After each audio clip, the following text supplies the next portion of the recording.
With beauty tips. तो आइए आज मैं आपके लिए बहुत ही अच्छी रेमेडी लेकर आई हूँ जो कि परेशान है लड़के लड़कियाँ के जूतों से पाँव पर धब्बे पड़ जाते हैं और ये टोटका आजमाएं, आप बिल्कुल परेशान नहीं हो, इसकी आपकी परेशानी ख़त्म हो जाएगी। लेकिन वीडियो बनाने से पहले मैं आपको बताती चलूँ, हमारे चैनल को सब्सक्राइब करें, सब्सक्राइब करें और बेल आइकन को प्रेस करें ताकि हमारी नेक्स्ट आने वाली वीडियोस आप तक बआसानी पहुंच सकें।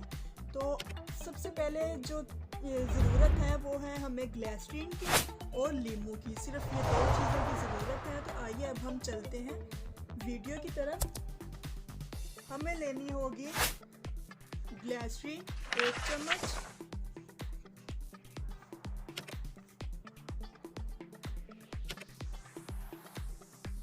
ये हमने ग्लिसरीन का 1 चम्मच लिया और आधा चम्मच इसमें लीमू का रस डालेंगे। आपको जितनी मिकदार ग्लिसरीन की लेनी है उससे कम मिकदार आपको लीमू के रस की लेनी है। तो हमें इसे अच्छी तरह से मिक्स करके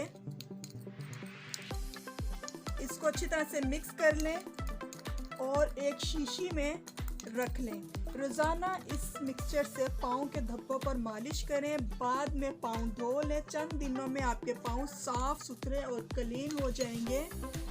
तो हमारी वीडियोस देखने का बहुत बहुत शुक्रिया। इससे ज़्यादा से ज़्यादा लाइक्स और शेयर ज़रूर करते जाइएगा। अल्लाह हाफिज़, अल्लाह निगहबान, अस्सलाम वालेकुम।